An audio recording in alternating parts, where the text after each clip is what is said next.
అందరికీ నమస్కారం.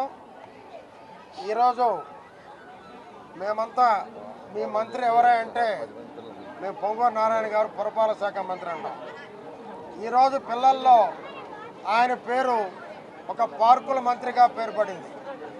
పార్కుల మంత్రిగా అంటే గతంలో ఏనాడు ఈ పిల్లలు ఆనందపడిన సందర్భం లేదు, ఆనాడు పార్కులు లేవు. అయితే ఈ పార్కు ఒక చరిత్ర ఉంది. ఈ పార్కులో 2017లో ఒకరు ఆక్రమించేసి ఒక పట్టా తెచ్చారు. ఆనాడు పూర్ణచంద్రరావు గారు, తిరుపతి నాయుడు గారు, వాళ్ళ మిత్రులంతా, పెద్ద మనుషులంతా, రిటైర్డ్ ఎంప్లాయీస్ అంతా కూడా, బాబురావు వీళ్ళందరూ కూడా మా దగ్గరికి వచ్చారు. నారాయణ సార్ చెప్పి మున్సిపల్ ఆఫీస్ తరఫున కోర్టులు వేయడం జరిగింది. వాళ్ళు ఒక క్యాస్ట్ అంటూ వచ్చి అందరు రావడం జరిగింది. ఎట్టి పరిస్థితుల్లో ఈ పార్కుని ఇక్కడే కట్టి నిర్మిస్తాం అని గట్టిగా ఆ రోజు బాలాజీ వాళ్ళకి నిలబడి నారాయణ సార్ సహకారంతో తిరిగి వాళ్ళని ఇక్కడి నుంచి పంపించేసి ఒక పార్క్ నిర్మించారని చెప్పి మనం చేస్తా ఉన్నాం. ఒకటే మీకు తెలియజేసేది, రాజకీయాల్లో అపోజిషన్ ఉంటుంది, అపోజిషన్ అయిన తర్వాత అధికారం ఉంటుంది. అపోజిషన్లో పనిచేసేవాళ్ళు, అధికారంలో పనిచేసే వాళ్ళు ఉంటారు. వాళ్ళలో బాలాజీ గారు ఒకరని చెప్పి నేను తెలియజేస్తున్నా. అదే రకంగా ఎప్పుడు కూడా రాజకీయాలు అనేది ఎన్నికల వరకే.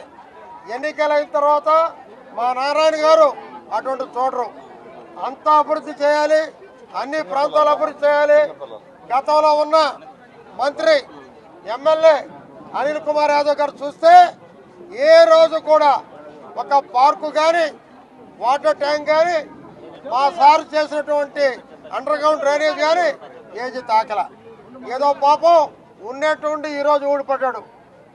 ఏదో మా మిస్సెస్ చూస్తుంది, ఫోను చూసా, ఉన్నట్టుండి ఈరోజు స్టేట్మెంట్ ఇచ్చేసాడు. నీ అమ్మ పడవ ఇంతలో గ్యానించి వచ్చాను ఆయన సంవత్సరం రోజుల తర్వాత అని చేశాను. రావటం కోర్టు చేసుకుంటారు. వేమిరెడ్డి ప్రభాకర్ రెడ్డి గారు, ప్రభాకర్ రెడ్డి గారు దోసుకునేది ఏంటండి? ఆయన దోసుకుంటున్నారంటే ప్రజల్ని చేకొడతారు అనిల్ గారు, గుర్తుపెట్టుకోండి. అంతేగాని ఎప్పుడు కూడా ఆయనకు 10 మందికి, 10 బోర్లకి, 10 జిల్లాలకి ఖర్చు పెట్టేటటువంటి మహానుభావుడు ఎవరు? వేమిరెడ్డి ప్రభాకర్ రెడ్డి గారు. ఆయన విమర్శించి ఈరోజు సంవత్సరం తర్వాత దిగాడు. ఆయన ఆ ఫ్లైట్లో నుంచి ఆడ దిగాడు. ఈరోజు ఉన్నటువంటి స్టేట్మెంట్ ఇచ్చాడు. అటువంటి ఎవరు నమ్మరు, నీ మాటలు ఎవరు నమ్మే పరిస్థితులు లేరు అనిల్ గారు. ఇంకా మీరు రాజకీయాల నుంచి మీరు తప్పుకోవడం మంచిదని నేను ఎప్పుడో చెప్పా. ఇప్పుడు అది పూర్తయింది. నెల్లూరు నుంచి నేను ఎక్కడ పంపించారు? నరసరావుపేటకు పంపించారు. నరసరావుపేట నుంచి మళ్ళీ మద్రాసుకి వెళ్ళిపోయావు. ఉన్నటువంటి ఈరోజు పడ్డావు. చూస్తే నీ స్టేట్మెంట్ ఎందుకు నాయన? వద్దు, ఆపేయి. మా నారాయణ, నీకు ఆ రోజు చెప్పా, మా నారాయణ గారిని చూసి నేర్చుకోండి. కావాలంటే ఆయన దగ్గర మేము మాట్లాడతాం. ఒక నెల రోజులు ఆయన దగ్గర మీరు ట్రైనింగ్ తీసుకోండి. పార్కులు ఎలా చేయాలి, అండర్ గ్రౌండ్ డ్రైనేజ్ ఎలా చేయాలి, రోడ్లు ఎలా చేయాలి, సైడ్ కాలువలు ఎలా చేయాలి, ప్రజలకు ఎలా సేవ చేయాలి అనేది నారాయణ గారి దగ్గర తెలుసుకోమని చెప్పి అనేక సందర్భాల్లో చెప్పా. నారాయణ గారు తిట్టొద్దు, నారాయణ అంటే దేవుడు అని అనేక సార్లు చెప్పా.